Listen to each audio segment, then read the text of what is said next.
Civilization 7, the long-awaited successor to the most successful 4X strategy game of all time, dropped in February 2025 and sparked the most polarizing response in the series' history.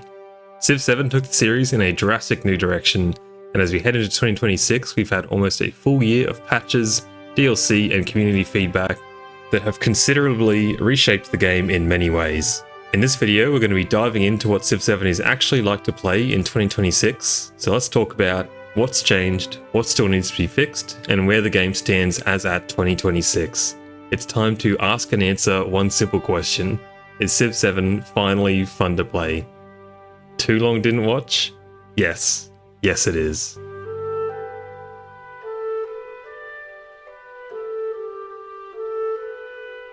Civ 7 launched globally on the 12th of February 2025 across PC, Mac, and consoles simultaneously, a first for the franchise. And not just the latest generation of consoles either, we're talking about the PlayStation 4.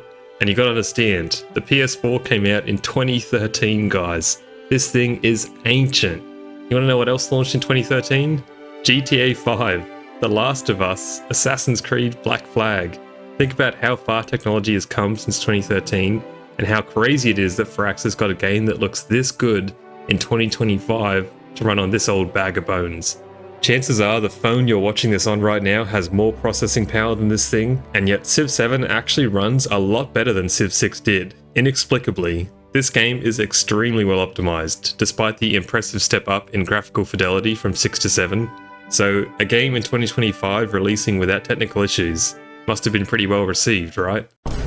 Oh my god, bro. Oh, hell no, man. What the... Yeah, Civ 7's launch was pretty rough. The game made some of the biggest structural changes the series has ever seen, many of which unfortunately weren't given enough time in the oven to make sure they were handled with the care they deserved.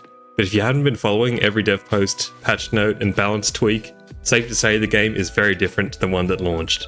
So let's run through the major changes since launch, everything that's been reworked, revamped, and what all of this means for how Civ 7 actually plays today, starting with the biggest change of all, ages. Ages. The biggest and most impactful change that Civ 7 implemented, this was Firaxis' attempt to shake up the early, mid, and late game by forcing 2 soft resets on all players at semi-predefined points in the game. In theory, this is a fantastic idea. After all, the most fun part of a 4X game is almost always the early game, where you're exploring, building up your empire, meeting new civs. What if you could have that experience 3 times per game? And in doing so, make it so that the winner isn't only decided 50 turns deep into a 300 turn game, so that every decision matters right up until the victory screen. It sounds like Firaxis may have come up with a solution to one of the biggest issues with the 4X genre, right? Well, for some people like myself, this mechanic has landed exactly as intended and makes previous Civ games seem archaic by comparison. For many people though, they've completely bounced off it, and if you played right at the launch of the game, I can't exactly blame you. You see, in Civ 7, the age progresses in accordance with this indicator in the top left. You start at 0% and the age finishes at 100%.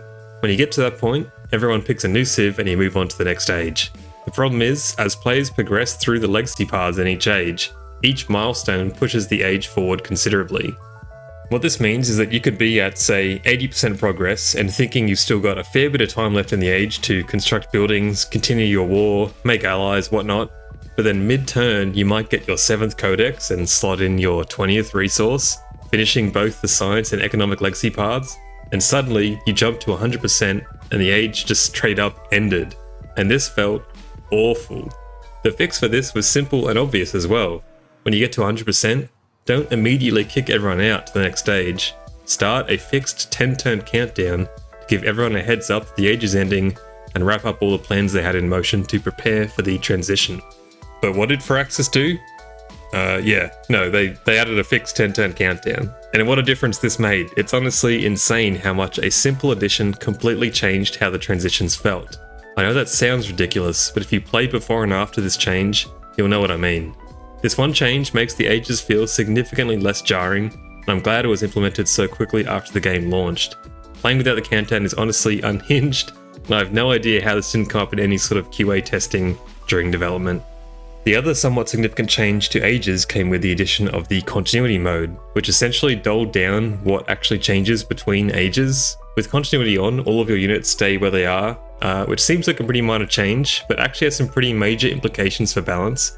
Now personally, continuity breaks way too many strategies for me to justify turning it on over regroup, and I was definitely disappointed that Firaxis decided to make continuity the default. I digress. It's also worth noting that Firaxis has indicated that they're working on a third setting called Collapse, which goes the other way and makes the transitions even harsher than regroup. While we don't know exactly what Collapse will change, I do hope that when it's added they make regroup the default again, as I believe this is the way the developers intended the mechanic to work and provides the best player experience in the long term, in my opinion. And finally, I'll just touch on the crisis mechanic that kicks in near the end of the age. Unfortunately, nothing of significance has really been changed here. The crises are almost entirely unchanged, which is a shame because they are one of the worst aspects of the game right now, and you'll notice that even the most staunch defenders of Civ 7, brackets, me, don't stand up for the crisis mechanic. Most of the time, the crisis has no impact on your game at all, but when it does impact you, it feels completely out of your hands and just sucks. I suspect the crises will have their own mini rework in the not too distant future, or they'll be completely overhauled as part of the first major expansion for the game. So yeah, that's ages. Overall, the mechanic is very much still there and not going anywhere. For me, this has been the biggest home run of Civ 7, and if you gave it a shot at launch and it didn't feel great, I'd implore you to give it another crack. I can't wait to see where they take the system in the future. I just hope they don't add a fourth age, of course.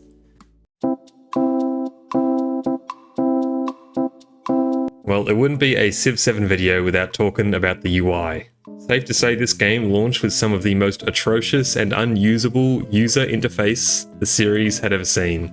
Grey on grey boxes as far as the eye could see, and I'm sad to report that from an aesthetic perspective, not much has changed on this front. The UI still lacks any sort of personality or identity across the board.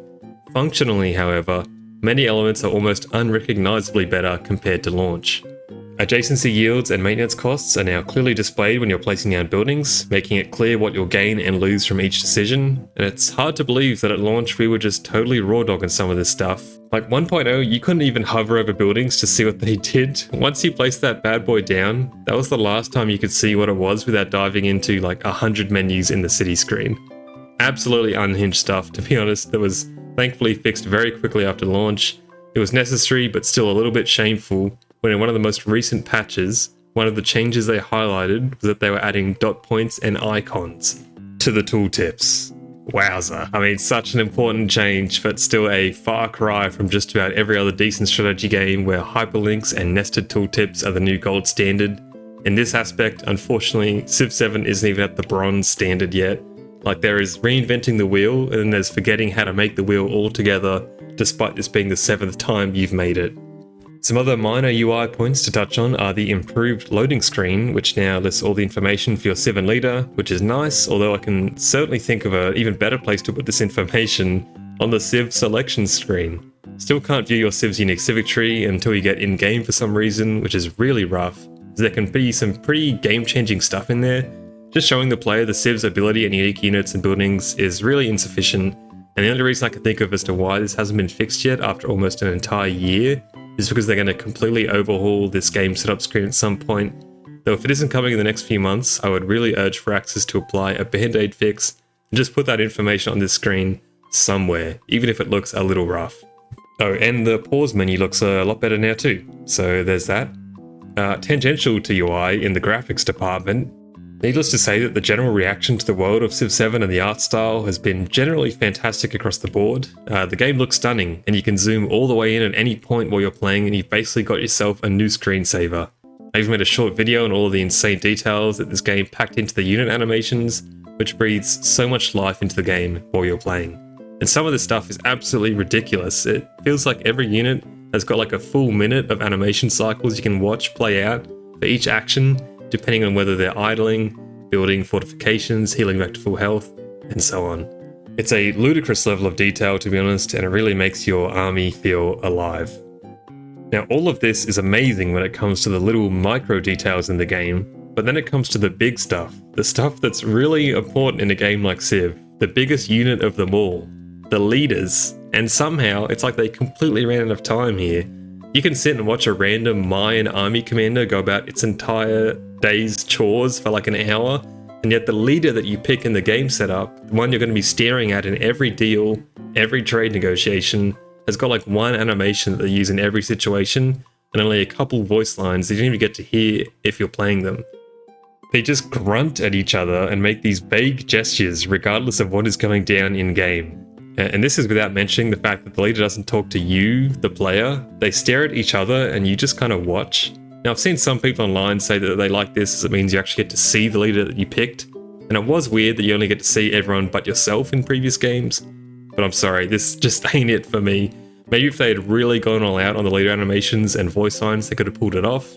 But as it stands, this leader screen is absolutely rubbish in my opinion. And I understand this is totally subjective, but I've hated it since the day they first revealed it. The little flags behind the leaders just look really tacky too.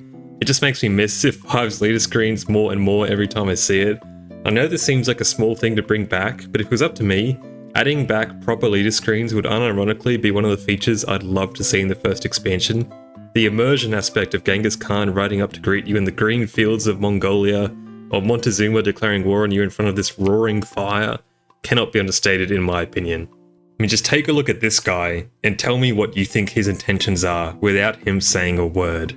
They really were the pinnacle of breathing life into every leader, and I do think this would still work with the Civ and leader splitting in Civ 7. The leader and the background were clearly always two different assets anyway. Now, God knows what effect this would have on that flawless performance I mentioned, but for Axis, come on, make it happen.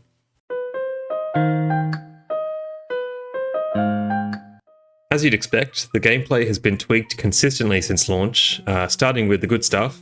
Map generation has improved out of sight, and I'd say that of the 3 maps that use the new map gen tech they developed, they are among the best maps in the series, to be honest. We've come a long way since those absolute abominations at launch, and this alone makes a huge difference to how a game feels, as it fundamentally fixed one of the 4 pillars of the 4X genre: explore.